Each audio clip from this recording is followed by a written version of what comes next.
বন্ধুসকল welcome to my YouTube channel. তো আজিৰ এই ভিডিঅ'টোত মই আপোনালোকক দেখুৱাম যে অসম পুলিচত যি নতুন পোষ্ট ওলাইছে সেইটোৰ অনলাইনটো কেনেকৈ কৰে। তো অনলাইনটো কৰিবৰ কাৰণে আমাক প্ৰথমে ক্ৰোমত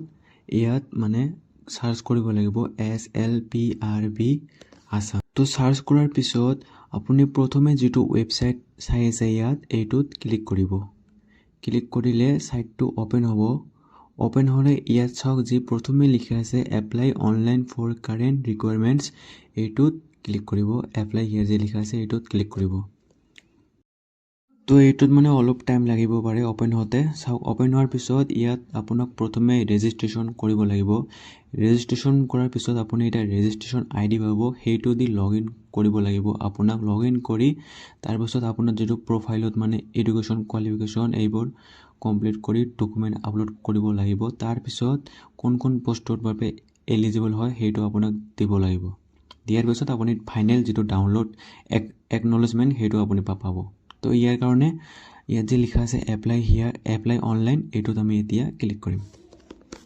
চাওক এতিয়া কমন এপ্লিকেশ্যন পৰ্টেলটো ওপেন হৈছে। তো এতিয়া আমাক ইয়াত ৰেজিষ্ট্ৰেশ্যন কৰিব লাগিব। তো ৰেজিষ্টাৰ নাওত আপুনি ইয়াত ক্লিক কৰিব। ক্লিক কৰাৰ পিছত ইয়াত চাওক লিখা আছে আপোনাৰ যিটো পাছপোৰ্ট সাইজ ফটো হ'ব, পাছপোৰ্ট সাইজ ফটোটো আপোনাৰ 15 ডিচেম্বৰৰ পিছৰ হ'ব লাগিব আৰু 450 KBৰ আণ্ডাৰত হ'ব লাগিব। তাৰ সিগনেচাৰ যিটো আছে সিগনেচাৰটো আপোনাৰ 100 KBৰ তলত হ'ব লাগিব। ফটো আৰু সিগনেচাৰ বাদ দি যিবিলাক ডকুমেণ্ট ইয়াত চাই আছে মেট্ৰিকৰ এডমিট কাৰ্ড, পাছ চাৰ্টিফিকেট, তাৰপিছত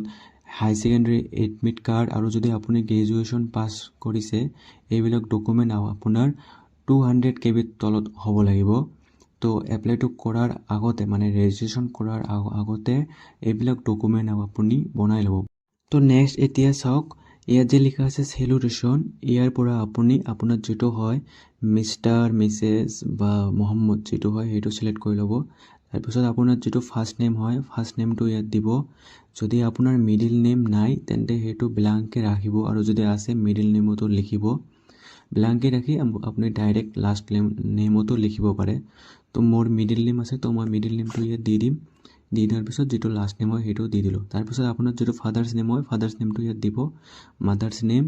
আৰু যিটো আপোনাৰ ফোন নম্বৰ হয় ফোন নম্বৰটো ইয়াত দিব ভালকৈ।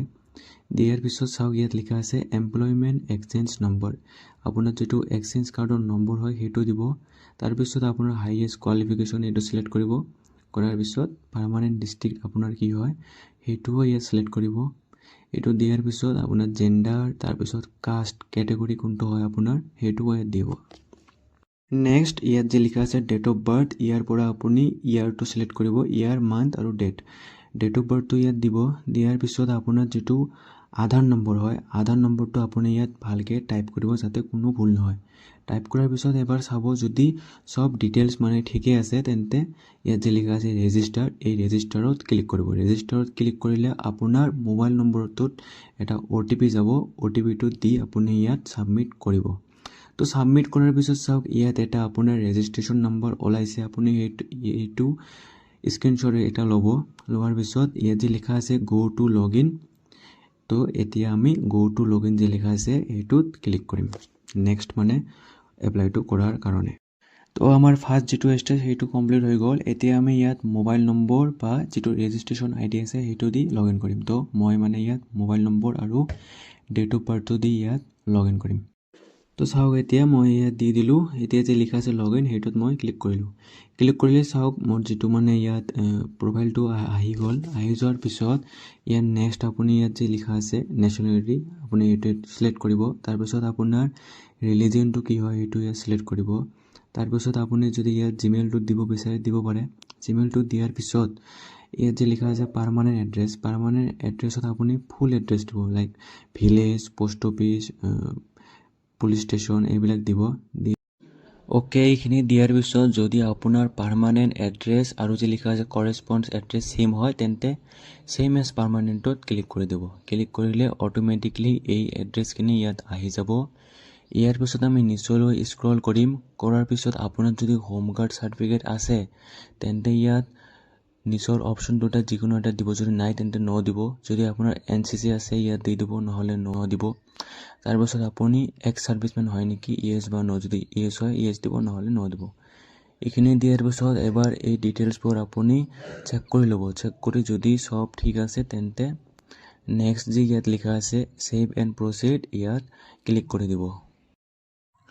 তো এইখিনি দিয়াৰ পিছত এতিয়া আমাক এডুকেশনাল ডিটেইলছ যিবোৰ আছে ইয়াত দিব লাগিব প্ৰথমে চাওক ক্লাছ এছএছএলসি মেট্ৰিকৰ বোৰ্ড কোনটো হয় এটো আপুনি ইয়াত সিলেক্ট কৰিব তাৰ পিছত আপোনাৰ যেটো ৰোল নম্বৰ হয় ৰোল নম্বৰটো আপুনি ইয়াত এনেকৈ টাইপ কৰিব ৰোল নম্বৰটো দিয়াৰ পিছত আপোনাৰ পাছিং ইয়াৰ কোনটো হয় পাছিং ইয়াৰটো আপুনি ইয়াত টাইপ কৰিব তো পাছিং ইয়াৰ দিয়াৰ পিছত আপোনাৰ যেটো পাৰ্সেন্টেজ হয় পাৰ্সেন্টেজটো ইয়াত দিব তো সেম আপোনাৰ যেটো হাই সেকেন্ডাৰী হয় হাই সেকেন্ডাৰী ডিটেইলছবোৰ এনেকৈ দিব প্ৰথমে ইয়াত আপোনাৰ বোৰ্ডটো সিলেক্ট কৰিব তাৰ পিছত স্ট্ৰীম কোনটো হয় স্ট্ৰীমটো আপুনি ইয়াত সিলেক্ট কৰিব পাৰে সায়েন্স আৰ্টছ নে কমাৰ্চ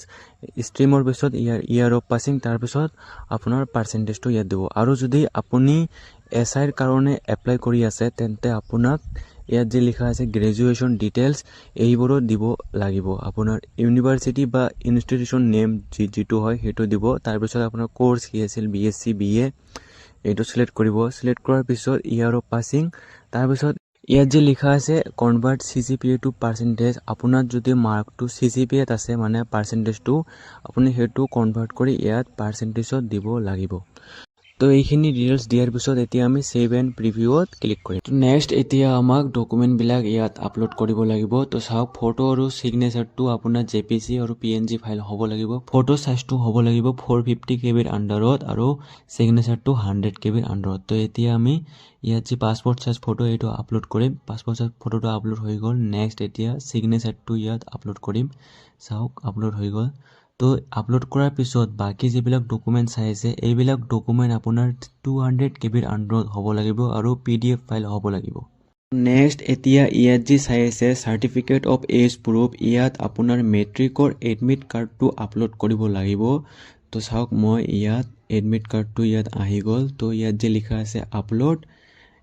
মেট্ৰিক কাৰ্ডটো আপুনি সিলেক্ট কৰাৰ পিছত ইয়াত আপলোডত ক্লিক কৰিব তাৰ পিছত নেক্সট ইয়াত এক্সচেঞ্জ কাৰ্ডটো আপলোড কৰিব লাগিব যদি আপোনাৰ এক্সচেঞ্জ কাৰ্ডটো বনোৱা আছে তেন্তে ইয়াত আপলোড কৰি দিব তো ফাইলটো সিলেক্ট কৰাৰ পিছত ইয়াত চাওক সাৰ্টিফিকেট ইস্যু ডেটটো দিব লাগে তো ইস্যু ডেটটো মানে আপোনাৰ যেটো এক্সচেঞ্জ কাৰ্ডৰ ডেট অফ ৰেজিষ্ট্ৰেচন হয় হেটো আপুনি ইয়াত দি দিব ইয়াৰ মান্থ তাৰ পিছত ডেটটো দি আপুনি ইয়াত যে চাই আছে আপলোড বুলি যে লিখা আছে সেই আপলোডত আপুনি ইয়াত ক্লিক কৰিব ওকে তো নেক্সট এতিয়া আমাক আধাৰ কাৰ্ডটো আপলোড কৰিব লাগিব চাওক ফাইলটো আপুনি সিলেক্ট কৰিব সিলেক্ট কৰাৰ পিছত আধাৰ কাৰ্ডত ইস্যু ডেটটো দিয়া থাকে তো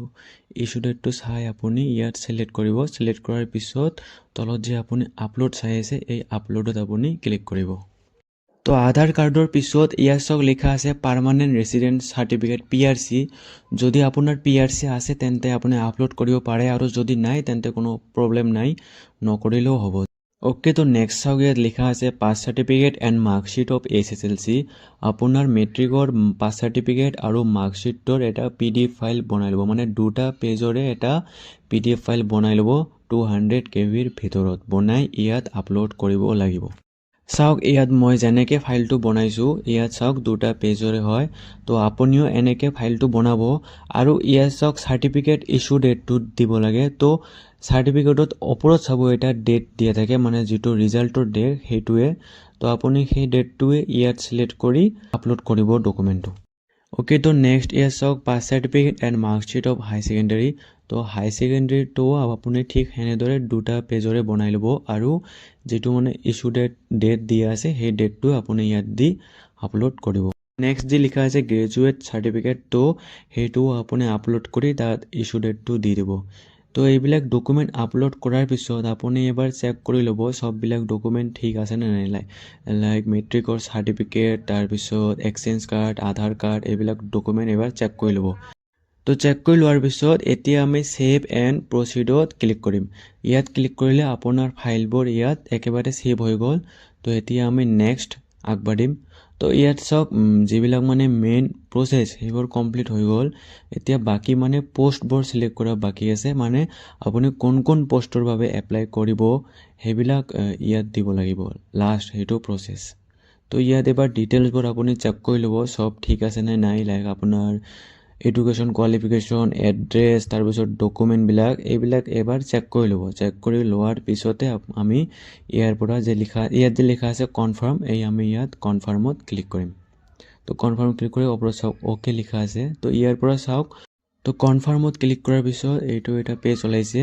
এতিয়া লাষ্ট প্ৰচেছ এইটো ইয়াতে আপুনি যি পোষ্টৰ কাৰণে এপ্লাই কৰিব পাৰে সেইটো আপুনি ইয়াৰ পৰা চিলেক্ট কৰি